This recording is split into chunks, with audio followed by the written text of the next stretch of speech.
الحمد لله رب العالمين، والصلاة والسلام على سيد الأنبياء وأشرف المرسلين وعلى آله الطيبين الطاهرين وأصحابه الأكرمين الأفضلين وأولياء أمته أجمعين إلى يوم الدين. أما بعد، فقد قال الله تبارك وتعالى في القرآن المجيد والفرقان الحميد: أعوذ بالله من الشيطان الرجيم، بسم الله الرحمن الرحيم، وأقيموا الصلاة وآتوا الزكاة، صدق الله العظيم. وقال الله تبارك وتعالى في شأن حبيبه: إن الله وملائكته يصلون على النبي يا أيها الذين آمنوا صلوا عليه وسلموا تسليما. اللهم صل على سيدنا ومولانا محمد النبي الأمي العالي الحبيب القدر العظيم الجاه وعلى آله وأصحابه وبارك وسلم صلاة وسلاما عليك يا رسول الله وعلى آلك وأصحابك يا نبي الله صلی اللہ تعالی علیہ وسلم. حاضرین و سامعین اکرام، السلام علیکم ورحمۃ اللہ وبرکاتہ. پروردگار عالم کا کروڑہا شکر اور احسان ہے کہ اللہ تبارک و تعالی نے آپ کو اور مجھ کو آقا کریم رؤوف الرحیم حضور سید عالم نور مجسم سید الانبیاء خاتم الاسفیاء حضور سیدنا محمد مصطفیٰ احمد مجتبی صلی اللہ علیہ وآلہ وسلم کی امت بابرکت میں پیدا فرمایا ہے. اور اللہ تبارک و تعالیٰ کا احسان عظیم ہے کہ اس نے اس پرفتن اور پرآشوب دور میں اہل سنت والجماعت کے عقائد سے وابستہ فرمایا ہے. حاضرین محترم، ماہ رمضان المبارک کے آخری عشرے میں ہم داخل ہو چکے ہیں، اور آج اس ماہ مبارکہ کی 23 تاریخ چل رہی ہے. ابھی اس ماہ مبارکہ کے بقیہ دن 6 سے 7 دن باقی ہے، پھر یہ مہینہ اختتام ہوگا، پھر ایک نئے مہینے کا آغاز ہوگا. آپ اور ہم جانتے ہیں کہ اس آخری عشرے میں، یعنی آخری 10 دنوں میں ہمارا اور آپ کا ماہ رمضان المبارک میں معمول کیا ہے.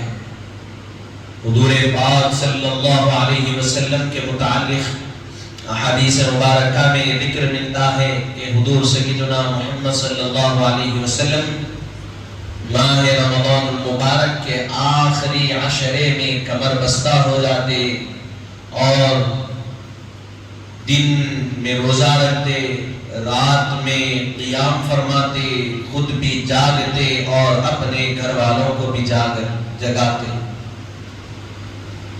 اس سے معلوم ہوا کہ آخری 10 دن ماہ رمضان المبارک کے وہ 10 دن ہیں جس میں جاگ کر اللہ کی عبادت کرنا حضور پاک صلی اللہ علیہ وسلم کی سنت مبارکہ ہے. اور جو جاگ کر اللہ کی عبادت کر لیتا ہے، جو آخری عشرے کا مقصد ہے جہنم سے آزادی کا، وہ اس کو حاصل کر لیتا. اور اللہ تبارک و تعالی نے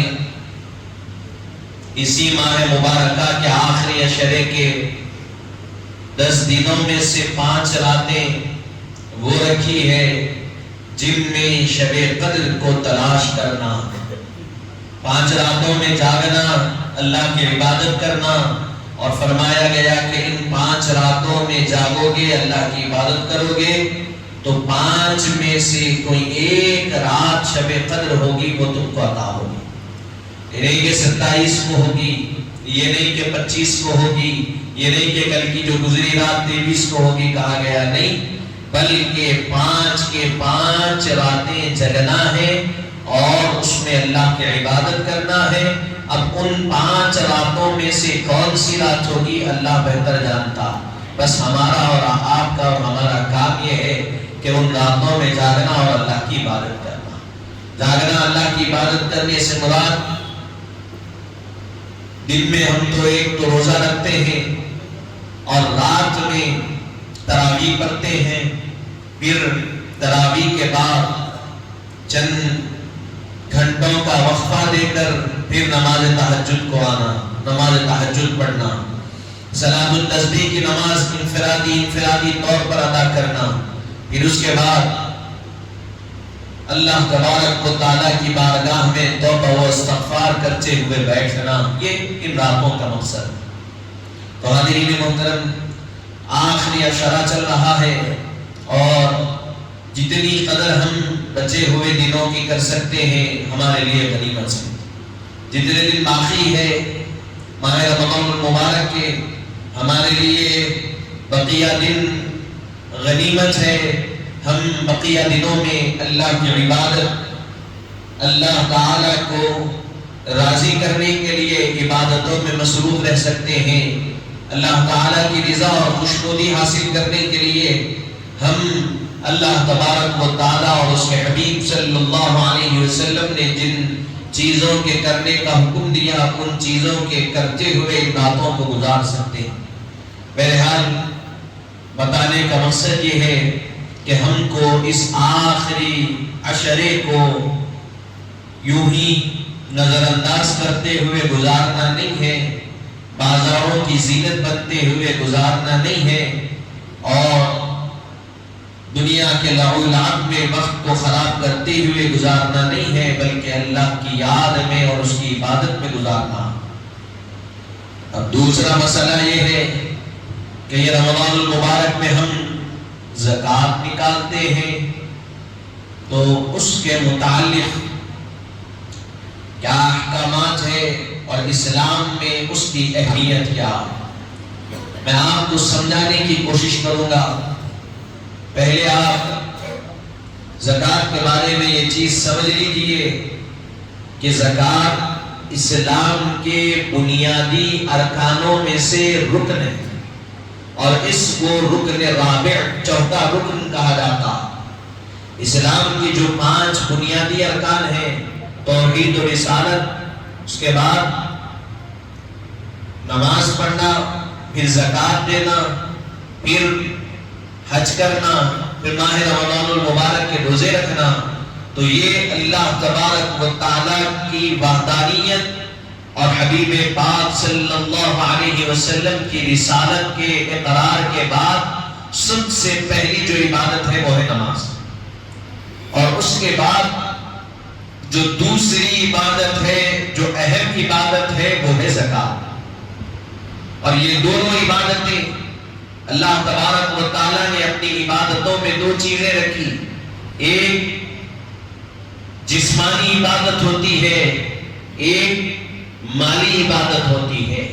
ایک کسبی عبادت ہوتی ہے اور ایک مال کے ذریعے سے عبادت ہوتی ہے.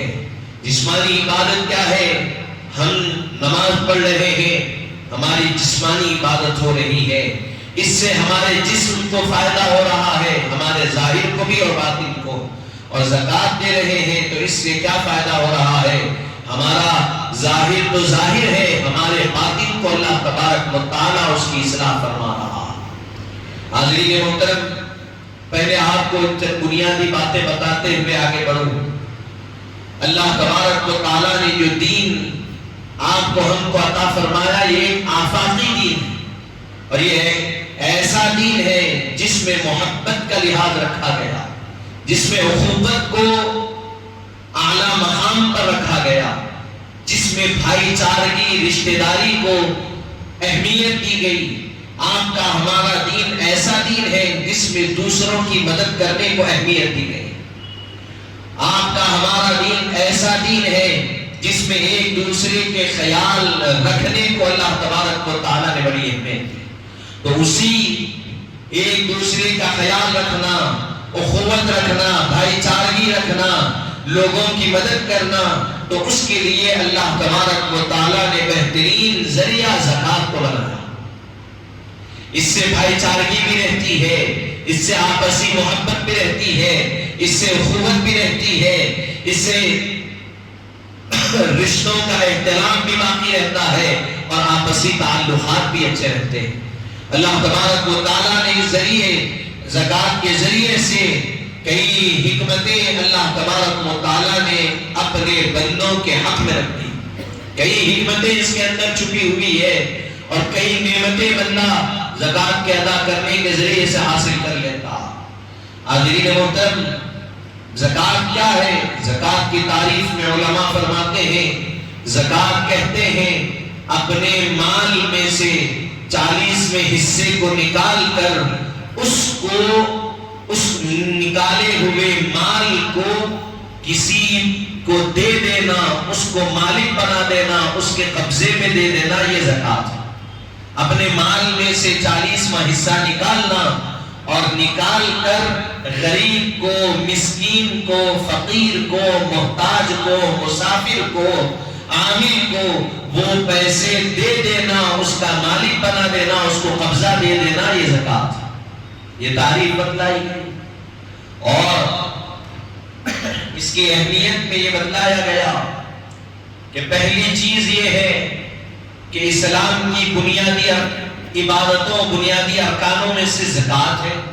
دوسرا یہ کہ قرآن مجید میں 32 مقامات پر اللہ تعالیٰ نے نماز کا ذکر کیا تو اس کے فوری ساتھ زکوٰۃ کا ذکر کیا. کتنے مقامات پر؟ 32 مقامات پر 32 ٹائمز اللہ تبارک و تعالیٰ نے زکوٰۃ کا جمع ذکر کیا، وہاں نماز کے ساتھ ملا کر زکوٰۃ کا ذکر کیا. زکوٰۃ کو نماز کے ساتھ ملا کر اللہ نے بھی بتایا ہے، رسول اللہ نے بھی بتایا. اور زکوٰۃ کو اس قدر اہمیت دی گئی ہے کہ حضرت سیدنا صدیق اکبر رضی اللہ عنہ کا جب دور خلافت آیا، حضور کا ظاہری وصال ہوا، تو لوگ اٹھے اور کہا کہ ہم زکوٰۃ نہیں دیں گے. ہم کیوں اپنا مال دیں؟ کیوں دیں ہم اپنا مال؟ ہماری کمائی ہے محنت کی، ہم محنت کر رہے ہیں، ہم کما رہے ہیں، اور ہم محنت کیے ہوئے مال میں سے کیوں دیتے؟ حضرت صدیق اکبر کے دور میں یہ فتنہ اٹھا. حضرت صدیق اکبر نے زکوٰۃ نہ دینے والوں سے جنگ کا اعلان کر دیا. حضرت فاروق اعظم نے روکا کہ آپ کیا کر رہے ہیں؟ نہیں رکے. 1 مرتبہ، 2 مرتبہ، 3 مرتبہ فاروق اعظم نے روکا. حضرت صدیق اکبر نے ارشاد فرمایا کہ سنو، رسول اللہ کے زمانے میں جو ایک بکری زکوٰۃ کے طور پر لا کر دیتا تھا، میرے زمانے میں، میرے دور میں ایک بکری یا ایک بکری کا بچہ بھی دیتا تھا، تو اگر وہ میرے دور میں نہیں دے گا تو میں اسے جہاد کروں گا. حضرت عمر رضی اللہ عنہ نے جب یہ دیکھا تو فرمایا اللہ نے صدیق اکبر کے سینے کو کھول دیا ہے، وہ جو کہہ رہے ہیں حق کہہ رہے ہیں. حاضرین محترم، زکوٰۃ ایک اسلام کی بنیادی ارکانوں میں سے ایک رکن ہے. اور جو رکھی گئی زکوٰۃ، اس کا مقصد کیا ہے؟ تو جو محتاج ہے، جن کے پاس دولت نہیں ہے، ان تک زکوٰۃ کے پیسے پہنچا دیے جائیں اور اس کے ذریعے سے ان محتاجوں اور ان غریبوں اور ان مسکینوں کے مسائل کے حل ہو جائیں. اسی لیے زکوٰۃ کو رکھا گیا. سوال یہ پیدا ہوتا ہے، امیر کے پاس جو دولت ہے کیا وہ امیر کی ہے؟ کہا گیا نہیں ہے. محنت وہ کر رہا ہے لیکن برکت اللہ دے رہا. اگر اللہ برکت نہیں دیتا تو سال بھر اتنا پیسہ اس کے پاس جمع ہوتا تھا؟ نہیں ہوتا تھا. اللہ کی عطا کردہ برکت ہی کا تصدق ہے کہ اس کے پاس جمع ہو رہا ہے، اور جو نعمت اس کو مل رہی ہے وہ بھی اللہ کی عطا کردہ نعمت. عزیزان محترم، جو کما رہا ہے وہ بھی اللہ کی عطا کردہ نعمت ہے، اور اس میں جو برکت ہو رہی ہے وہ بھی اللہ کی عطا کردہ. کما بھی اللہ کے اللہ ہی کی عطاؤں پر رہا ہے اور اس میں برکت بھی اللہ ہی عطا فرما رہا ہے۔ تو ارشاد فرمایا جب اللہ تبارک و تعالیٰ اس میں برکت دے رہا ہے، کمانے کے ذریعے فراہم کر رہا ہے، تو پھر یہ زکوٰۃ کس کے لیے نکالنا؟ بندوں کے لیے نکالنا ہے، دینا بندوں کو ہے، لیکن نکالنا زکوٰۃ ادا کرنا اللہ کے لیے۔ زکوٰۃ کا رکن جو ادا کرنا ہے، جیسے نماز اللہ کے لیے پڑھی جا رہی ہے، اسی طرح زکوٰۃ بھی اللہ کے لیے ادا کی جائے گی، لیکن اس میں مالک اور قابض انسان کو جو محتاج ہے ان کو بنایا جاتا۔ حاضرین محترم، اللہ تبارک و تعالیٰ نے دولت عطا فرمائی، اس میں برکت دی، اور یہاں یہ بھی ایک سوال پیدا ہوتا ہے کہ جب اللہ تبارک و تعالیٰ ہی عطا کرنے والا ہے تو پھر ہر کسی کو اللہ عطا کرے؟ دولت مند کو دولت دے رہا ہے، اور کئی ایسے ہیں جن کے پاس دولت نہیں، ہر کسی کے پاس تو دولت نہیں ہے، جن کے پاس ہے، جن کے پاس نہیں ہے۔ ایسا کیوں ہے؟ اللہ تعالیٰ ان کو دے رہا ہے، ان کو نہیں دے رہا ہے۔ تو علماء فرماتے ہیں کہ اگر اللہ تبارک و تعالیٰ سبھی کو دولت دے دے، سبھی کو محلات کا مالک بنا دے، سبھی کو عیش و آرام کی زندگی بنا دے، تو پھر محنت کرنے والے کون رہیں گے دنیا میں؟ اگر سبھی کو اللہ محل عطا کر دے تو محل بنانے والا کون رہے گا؟ سب محل کے مالک ہیں تو کام کون کرے گا؟ علماء فرماتے ہیں کہ اللہ تبارک و تعالیٰ کسی کے لیے دنیا میں دولت کو منتخب کیا، اس کو دے دیا، اور کسی کو اللہ نے نہیں دیا، لیکن فرمایا اللہ تعالیٰ جس کو دولت دے رہا ہے اس کو بھی رزق دے رہا ہے، اور جس کو دولت نہیں دیا اس کو بھی رزق دے رہا۔ ایسا نہیں ہے کہ جس کو دولت ملی اس کو رزق مل رہا ہے، جس کے پاس دولت نہیں ہے اس کو رزق نہیں مل رہا ہے، ایسا نہیں۔ ہاں یہ بات ہے کہ جس کے پاس دولت ہے وہ کئی قسم کے اعلیٰ قسم کے چیزوں کو کھا سکتا ہے، پی سکتا ہے، لیکن جو جس کے پاس دولت نہیں ہے وہ کھانا تو کھا سکتا ہے، لیکن اعلیٰ قسم کے میوات، اعلیٰ قسم کے اشیاء اس کو مہیا نہیں ہوتی۔ لیکن فرمایا گیا اللہ تبارک و تعالیٰ نہ کبھی غریب کو بھوکا رکھتا ہے، نہ کبھی امیر کو بھوکا رکھتا ہے۔ دولت تم کماؤ نہ کماؤ، دولت ہو نہ ہو، اللہ تبارک و تعالیٰ برابر رزق کا انتظام فرماتا۔ بلکہ ارشاد فرمایا گیا، علماء ربانیین فرماتے اپنی کتابوں میں لکھتے ہیں کہ ہر بندہ صبح کو اٹھتا ہے تو بھوکا اٹھتا ہے، لیکن رات کو سوتا ہے تو بھوکا نہیں سوتا، کھا کر سوتا۔ اللہ تعالیٰ اس کے لیے اہتمام فرما دیتا ہے۔ بلکہ علماء فرماتے ہیں یہ تو انسان ہے، دور کی بات ہے، قرآن مجید اٹھا کر پڑھو، اللہ تعالیٰ فرما رہا ہے وَمَا مِن دَابَّةٍ فِي الْأَرْضِ إِلَّا عَلَى اللَّهِ رِزْقُهَا۔ اللہ تعالیٰ کی ذات کیسی ذات ہے؟ تو فرمایا اللہ تعالیٰ انسان تو دور کی بات ہے، زمین پر جو چوپائے رہتے ہیں، جو جانور رہتے ہیں، اللہ ان کے کھانے کا بھی انتظام فرماتا۔ اللہ تعالیٰ جب زمین پر رہنے والے جانوروں کو غذا دے رہا ہے تو انسانوں کو کیسے غذا سے محروم رکھے گا؟ ضرور غذا دے گا۔ ہاں یہ کہ اللہ تعالیٰ کسی کو دولت دیتا ہے، کسی کو نہیں دیتا، اس میں بھی حکمت یہ ہے کہ جس کو دولت دیتا ہے اس کو دولت دے کر آزماتا ہے، اور جس کو دولت نہیں دیتا اس کو دولت نہیں دے کر آزماتا۔ کہ دولت ملنے کے بعد انسان کی زندگی کیسی ہے؟ کیا دولت کے آ جانے کے بعد وہ اللہ کی یاد کو، اللہ کو یاد کر رہا ہے یا بھول جا رہا ہے؟ اللہ کی یاد میں زندگی گزار رہا ہے یا غافلوں کی طرح زندگی گزار رہا ہے؟ یہ دیکھتا۔ اور جس کے پاس دولت نہیں ہے اللہ تعالیٰ اس کی زندگی بھی دیکھتا ہے کہ میں اس بندے کو دولت نہیں دیا تو یہ بندہ دولت کے نہ ملنے پر مجھے ذمہ دار ٹھہرا رہا ہے یا دولت کے نہ ملنے پر صبر کر کے شکر کے ساتھ زندگی گزار رہا ہے، اللہ یہ دیکھتا۔ اور دولت کے ملنے کے بعد جو اس کا صحیح استعمال کر لیا اللہ تعالیٰ اس کے لیے بے بہا نعمتیں رکھا، اور جو دولت کے نہ ملنے پر صبر کر لیا اللہ تعالیٰ اس کے لیے آخرت کے دن بے بہا نعمتیں، بے بہا فضل و کرم اللہ تعالیٰ نے اس کے لیے رکھا۔ تو حاضرین محترم، یہ جو زکوٰۃ ہے یہ کس کے مال پر ہے؟ ساری چیزیں جو بتائی گئی تمہیدی اصل کیا ہے؟ تو یہ اللہ ہی کی جانب سے جو دولت اور جو کچھ ہم پر ہمارے پاس جمع ہوا ہے اس کی برکت سے، اس کی عطا سے، اس پر ہم کو زکات نکالنا۔ یقینی طور پر ہم محنت کر رہے ہیں، تو ایسا نہیں ہے ایک ہیرے کی کھان میں محنت کرنے والا ہے، محنت کر رہا ہے لیکن اس کے پاس دولت نہیں ہوتی۔ ہیرے کی کھان میں کام کرنے والے کے پاس دولت نہیں ہوتی، لیکن وہ ہیرا جس کے پاس آتا ہے وہ بڑا دولت مند ہوتا۔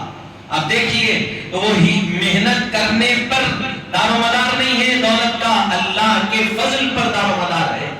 اللہ تعالیٰ اپنا فضل جب فرما دیتا ہے تو بندے کو ایسا منصب عطا کر دیتا ہے کہ وہ جب بیٹھتا ہے بس اللہ تعالیٰ اس کو دولت سے سرفراز فرما، ایک مقام بن جاتا ہے اس کا، بس اس مقام پر بیٹھتا ہے آ کر اور چند مسائل آتے ہیں بیٹھے بیٹھے حل کر لیتا ہے، دماغ لگا کر اللہ تعالیٰ اس کو نعمت عطا کر دیتا۔ اور وہ بھی کچھ انسان ہیں جو زمین کے اندر جا کر کھوج کر نایاب چیزیں نکالتے ہیں، لیکن نکالنے والے، محنت کرنے والے، کھودنے والے اتنی دولت ان کے پاس نہیں رہتی جتنی دولت اس چیز کے آنے کے بعد جو مالک بنتا ہے ان کے پاس رہتی۔ تو حاضرین محترم، یہ اللہ کے فضل کی بات ہے۔ اللہ تعالیٰ جس پر فضل کرتا ہے اس کو یہ عطا کر دیتا ہے، اور اس لیے کہ میں نے تجھ پر فضل کیا ہے، اب جو تیری دولت ہے وہ تیری نہیں، میرے فضل کے ذریعے سے جمع ہونے والی دولت ہے۔ اب اس دولت کو تو میرے بندوں کے لیے نکال اور ان تک زکات کی شکل میں پہنچا۔ تو قرآن مجید میں 32 مقامات پر نماز کے ساتھ جوڑ کر زکات کو بیان کیا گیا اور اس کی اہمیت کو ظاہر کیا گیا۔ اور زکات نہ دینے والے، جو بخیل زکات کے پیسوں کو بچا کر رکھ لیتے ہیں، زکات کے حساب میں گڑبڑی کرتے ہیں اس لیے کہ پیسے کم نکالنے پڑے، زکات کم ہو، تو ان کے لیے بڑی بڑی وعیدیں بتائی گئی۔ سب سے بڑی وعید یہ بتائی گئی کہ قیامت کے دن جو وہ بچا کر رکھے وہ سونا چاندی کی شکل میں وہ آئے گا، اور اللہ تعالیٰ اس کا طوق بنا کر گلے میں ڈالے گا کہ لوگ جو دنیا میں تم دولت چھپا کر رکھتے تھے آج لوگ گلے میں ڈال کر اس کو۔ اور حدیث پاک میں آیا، حضور پاک صلی اللہ علیہ وسلم فرماتے ہیں کہ جو بندہ زکات نہیں دیتا ہے، زکات دینے سے بچتا ہے، جتنی اس کے پاس دولت تھی قیامت کے دن وہ ساری دولت لائی جائے اور اس کو سونے چاندی کے سکوں میں اس کو کنورٹ کر دیا جائے گا۔ اب آج کیا ہے؟ نوٹ ہے۔ پہلے زمانے میں کیا تھا؟ سکے چلتے تھے، اس سے پہلے کیا تھا؟ اشرفیاں تھے، درہم تھے، دینار تھے۔ آج کیا ہے؟ نوٹ ہے۔ اب آج سے تھوڑے دن پہلے نوٹ تھی، آج تو ڈیجیٹل کرنسی فونوں میں آ گئی، نہ نوٹ کی شکل میں ہے نہ سکے کی شکل میں ہے۔ اب کیا ہوگا؟ تو یہ دنیا کے معاملات ہیں، لیکن قیامت کے دن اللہ تعالیٰ وہ ساری دولت کو سونا چاندی کے سکوں کی شکل میں بنا دے گا۔ وہ ساری دولت اس بندے کی قیامت کے دن لائی جائے گی۔ اللہ تبارک و تعالیٰ حکم دے گا، وہ سونا چاندی کے سکوں کو جہنم کی آگ میں رکھا جائے گا، جہنم کی آگ میں رکھا جائے گا۔ وہ سکے جہنم کی آگ سے گرم ہو جائیں گے۔ کسی بھی سکے کو آپ رکھیے آگ میں، کیا ہوتا؟ لال ہو جاتا، پورا گرم ہو جاتا۔ پھر اس کے بعد وہ حبیب پاک صلی اللہ علیہ وسلم ارشاد فرماتے ہیں، جو بندہ زکات نہیں دیا، حکم دیا جائے گا کہ اس کو لٹاؤ زمین پر، اس بندے کو زمین پر لٹایا جائے گا۔ پھر وہ جو سونا چاندی کے سکے جہنم میں گرم ہونے کے لیے رکھے گئے وہ وہاں سے لائے جائیں گے، اور اس بندے کے جسم پر ایک ایک سکہ رکھا جائے گا۔ اور حضور پاک سے صحابہ نے پوچھا، یا رسول اللہ، انسان کی جو ہائٹ ہوتی ہے، جو قد ہوتا ہے، ایک حساب پر ہوتا ہے، اب سونے کے سکے ہیں تو زیادہ ہوں گے۔ حضور نے فرمایا، اللہ تبارک و تعالیٰ کا جب حکم ہوگا فرشتے اس کے جسم پر سکے رکھیں گے تو کوئی سکہ ایک سکے کے اوپر دوسرا نہیں آئے گا، بلکہ اللہ اس بندے کے جسم کو اتنا لمبا کر دے گا، اتنا لمبا کر دے گا کہ جتنے سکے ہوں گے وہ سارے کے سارے علیحدہ اس کے جسم پر رکھے جائیں گے۔ ڈالا جائے گا اس کے جسم کو اور کہا جائے گا کہ لو، جو دولت تم چھپا کر رکھتے تھے، بچا کر رکھتے تھے، لو اس کا مزہ چکو، اس کا مزہ چکو، اس کا مزہ چکو۔ یہ کہتے ہوئے جسم پر داغ لائے گا ان سے کون؟ حاضرین محترم، اتنی بڑی بڑی کس نے بیان فرمائی؟ رحمت للعالمین صلی اللہ علیہ وسلم نے بیان فرمائی۔ جب جو زکات کو صحیح ادا نہیں کرتا اس کے لیے، حاضرین محترم، زکات کا ادا کرنا جو صاحب نصاب ہے ان کے لیے لازم و ضروری۔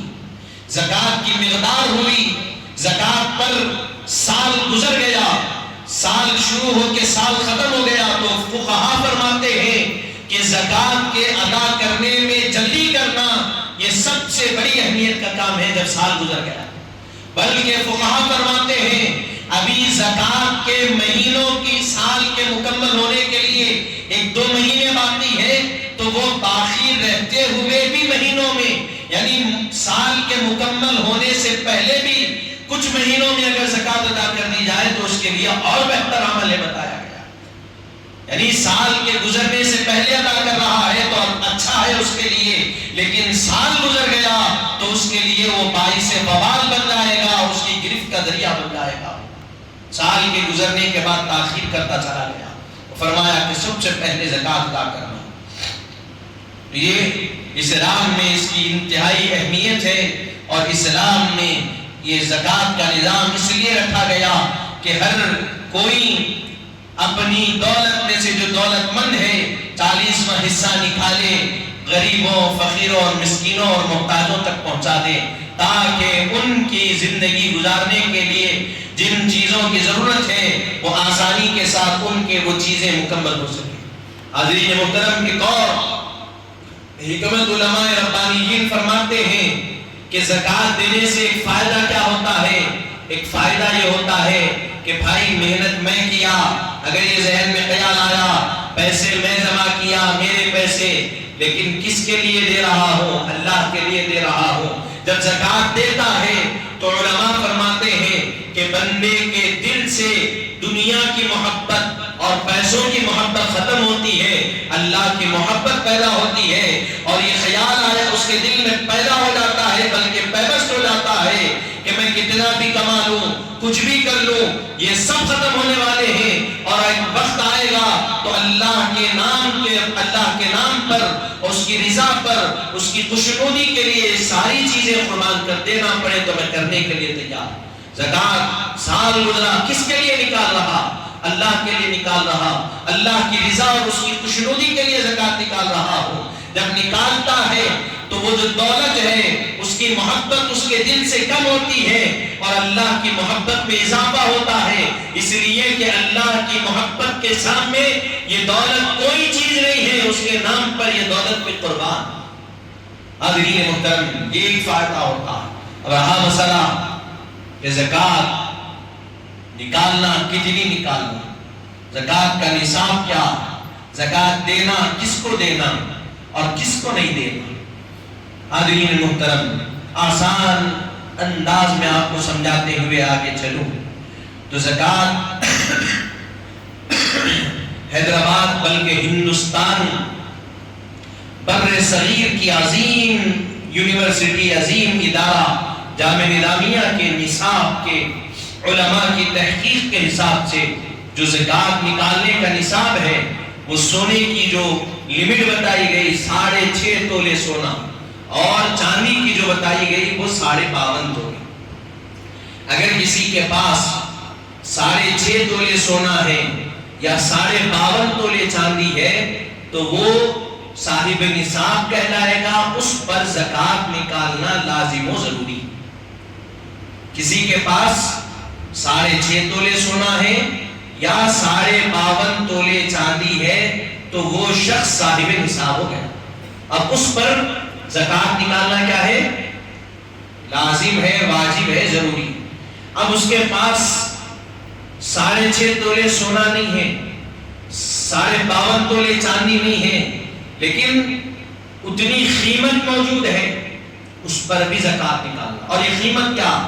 زکات نہیں نکالنا جو اصل چیزیں ہیں، جیسے رہنے کے لیے گھر ہے اس پہ زکات نہیں، پہننے کے لیے کپڑے ہیں اس پہ زکات نہیں، استعمال کے لیے برتن ہے اس پہ زکات نہیں، فریج ہے، واشنگ مشین ہے، جتنی چیزیں آپ کے، گاڑی ہے، موبائل ہے، جو استعمال میں آ رہا ہے اس پر زکات نہیں، استعمال سے زیادہ ہو گئے تو پھر زکات آئے.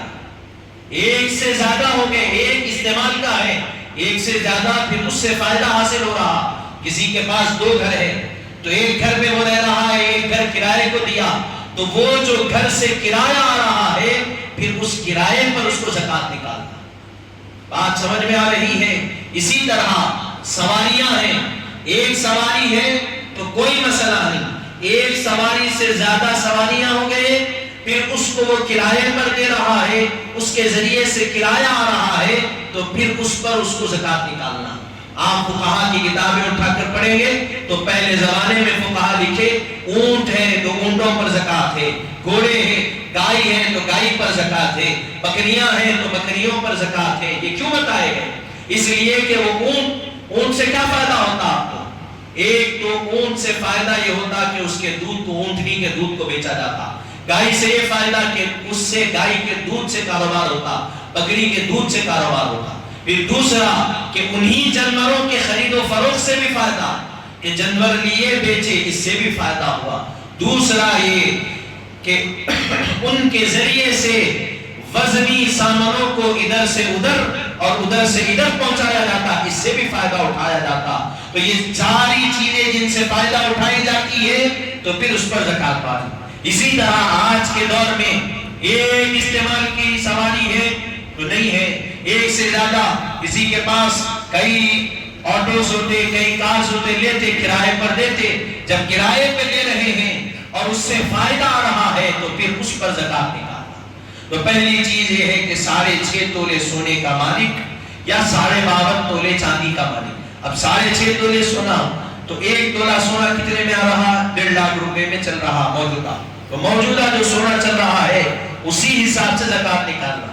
آج 4 سال پہلے لیجئے، 5 سال پہلے سونا لیجئے، کیا قیمت تھی وہ تھی، لیکن اب موجودہ کیا قیمت چل رہی ہے وہ قیمت کے حساب سے سونا نکال رہا.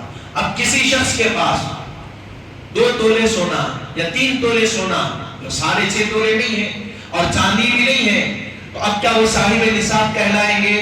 تو بتلایا فقہا فرماتے ہیں کہ سونے کے حساب سے تو نصاب نہیں ہو رہا، چاندی بھی ان کے پاس نہیں ہے، لیکن اب یہ دیکھیں گے کہ اس 3 تولے یا 2 تولے سونے میں 52.5 تولے چاندی آ سکتی نہیں آ سکتی؟ اتنی قیمت میں آ سکتی، تو پھر اس پر زکات واجب ہوگی. 1 تولہ سونے کے ہوتے 1.5 لاکھ اور 1.5 لاکھ میں آپ کو 52.5 تولے موجودہ چاندی کے ریٹ کے حساب سے 52.5 تولے چاندی 1.5 لاکھ روپے میں آپ کو آ جاتی. تو اب 1 تولہ سونے میں آپ کو چاندی کا نصاب پورا ہوتا ہے، تو اسی طرح 2 تولے 3 تولے سونا ہے تو اس پر بھی چاندی کے نصاب کے حساب سے زکات آتی. اور اس کا نصاب کیا ہے؟ تو دونوں کا بھی ایک ہی نصاب ہے، یعنی مقدار الگ الگ ہے، نکالنا قیمت ایک ہی ہے. سونا ہے تو اس کے پیسے زیادہ ہوں گے، قیمت بڑھے گی. چاندی ہے تو سونے کے حساب سے کم ہوں گے، لیکن دونوں میں آپ کو 2.5% زکات نکالنا. 2.5% سونا بھی ہے، اب اس کی آپ جتنا سونا آپ کے پاس ہے پورا رکھ لینا، اس کو کیلکولیٹ کرنا کتنا سونا ہے، کتنے تولے ہو رہا، پھر اس کے بعد موجودہ ریٹ کیا چل رہا اخبار میں دیکھنا، یا پھر فون کے ذریعے سے بھی اطلاع مل جاتی، سرچ کر لیے آج کا کیا ریٹ چل رہا، نیوز میں معلوم ہو جاتا. تو اس کے حساب سے جتنا سونا ہو رہا ہے اس کو پورا جوڑنا، ٹیلی کرنا، کیلکولیٹ کرنا، پھر اس میں سے 2.5% زکات کتنی نکلتی وہ حساب نکالنا. 4.5 تولے سونا ہے تو پھر اس کی قیمت کیا بنتی، پھر جتنی قیمت بنی اس میں سے زکات کیا آتی. مثال کے طور پہ آپ کو سمجھانے کے لیے عرض کر رہا، اگر 10 لاکھ روپے اگر کسی کی سونے کی قیمت ہو رہی ہے، 7 تولے 7.5 تولے سونا رہا تو 10 لاکھ روپے، قریب 9.5 لاکھ روپے قیمت ہوتی ہے. تو جو بھی وہ قیمت تک پہنچ رہا ہے 10 لاکھ روپے اگر آپ قیمت پکڑے تو 1 لاکھ کو 2.5 روپے زکات نکالنا. تو اس طرح آپ 10 لاکھ کے نکالیں گے تو 25,000 روپے آپ کی زکات ہوگی. کتنی ہوگی؟ 25,000 روپے زکات ہوگی.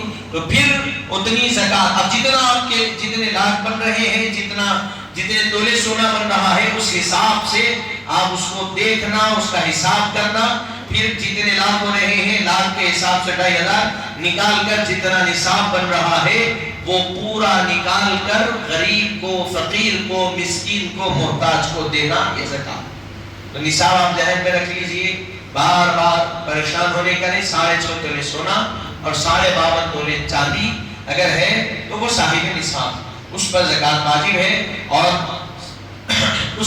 پھر اس پر سال گزرنا، اس پر شرط کیا ہے؟ سال گزرنا، یعنی 1 سال۔ اب یہ کون سا مارچ کا مہینہ چل رہا، تو کوئی اگر مارچ کے مہینے میں لیے تھے مثال کے طور پر، تو پھر مارچ کا مہینہ آ گیا تو کتنا؟ 1 سال ہوا۔ جیسے ہی سال گزرا زکات فرض ہوئی۔ سال کا گزرنا شرط ہے۔ مال ہے آپ کے پاس، اب آیا، دولت آئی، لیکن خرچ ہو گئی، سال نہیں گزرا، تو پھر اس پر زکات نہیں۔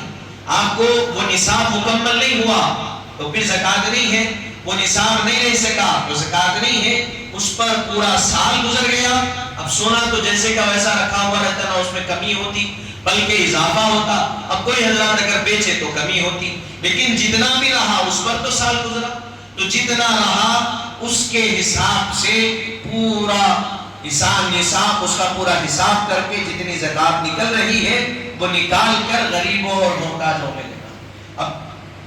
اب یہ مسئلہ کہ کس کو زکات دینا، تو زکات دینے کے بارے میں بتلایا گیا کہ جو محتاج ہے سب سے پہلے اپنے رشتہ داروں میں دیکھیں۔ کس کو نہیں دینا، تو یہ پہلے ذہن میں رکھ لیجئے، ایک انسان اپنی اصل کو اور اپنی فراع کو زکات نہیں دے سکتا۔ یعنی اپنے اوپر کے جو لوگ ہیں، ایک مرد اپنے ماں باپ کو زکات نہیں دے سکتا، اسی طرح اپنے دادا دادی نانا نانی کو زکات نہیں دے سکتا، اسی طرح اپنی اولاد بیٹا بیٹی پوتا پوتی نواسا نواسی کو زکات نہیں دے سکتا۔ اپنی نہ اصل کو دے سکتا نہ اپنی فراع کو، اپنے اوپر والوں کو بھی نہیں دے سکتا، اپنے نیچے والوں کو بھی نہیں دے سکتا۔ پھر کس کو دے سکتا ہے، تو اپنے اڑوس پڑوس میں بھائی ہے محتاج ہے تو دے سکتے ہیں، بہن ہے محتاج ہے دے سکتے ہیں، رشتہ داروں میں چچیرے بھائی ممیرے بھائی جو کچھ رشتہ دار آپ کی نظروں میں ہے اور محتاج ہے آپ ان کو زکات دے سکتے ہیں۔ ایک تو اصل کو نہیں دینا، دوسری فراع کو نہیں دینا، اور تیسری بنی ہاشم کو نہیں دینا۔ حضور کے خاندان سے جس کا تعلق ہے، سادات ہے، بنی ہاشم بنی عباس اور جتنے علوی سادات ہوتے ہیں ان کو زکات نہیں دے سکتے۔ ان کے علاوہ جتنے لوگ ہیں ان سب کو آپ زکات دے سکتے ہیں۔ جس کو زکات دے رہے ہیں اس کو زکات کی قیمت کا پورا مالک بنا دینا، قابض بنا دینا، اس کے حوالے کر دینا اور اس کو زکات دے دینا۔ تو یہ طریقہ فقہاء کرام نے بتلایا کہ جو محتاج ہے سب سے پہلے یہ تلاش کرنا، سب سے پہلے بہترین طریقہ یہ ہے کہ خاندان میں دیکھنا، رشتہ داروں میں اڑوس پڑوس میں دیکھنا، جو محتاج ہے اس کو زکات دے دینا۔ اور اگر یہ بھی بات بتلائی گئی، ضروری نہیں ہے کہ زکات دیتے وقت یہ بولنا کہ یہ زکات کے پیسے، ہاں اگر آگے والے پوچھیں کہ بھائی یہ کون سے پیسے دے رہے ہیں، تو فقہا فرماتے ہیں کہ اگر آگے سے کوئی پوچھ رہا ہے تو بغیر کسی تعامل کے تاخیر کیے بول دینا کہ یہ زکات کے پیسے ہیں۔ آپ دے رہے ہیں اور آگے والا نہیں پوچھ رہا ہے تو فقہا فرماتے ہیں کسی کے عزت نفس کا خیال رکھنے کے لیے آپ یہ بھی کہہ کے دے سکتے ہیں کہ بھائی میں ہدیے کے طور پہ دے رہا ہوں یا عیدی کے طور پہ دے رہا ہوں، یہ کہہ کے بھی آپ دے سکتے ہیں زکات۔ اسلام اتنا خیال رکھا، اگر آگے والا پوچھا کہ یہ کون سے پیسے آپ مجھے دے رہے ہیں تو آگے والے کے پوچھنے پر زکات کا کہہ دینا، اپنی طرف سے نہیں بلکہ اپنی طرف سے دے رہے ہیں تو بس دے دینا، بنتی جس کو دے رہے ہیں پوری نکال کر زکات ادا کر دینا۔ دوسرا مسئلہ یہ کہ اب سونے کی قیمتیں زیادہ، اب زکات زیادہ نکلے گی تو کیا ایک شخص کو وہ پوری دے دینا یا پھر الگ الگ لوگوں کو زکات دے سکتے؟ تھوڑی زکات 25,000 زکات ہوئی تو 5,000 ایک کو، 5,000 ایک کو، 5,000 ایک کو تو دے سکتے، اس میں کوئی مسئلہ نہیں ہے۔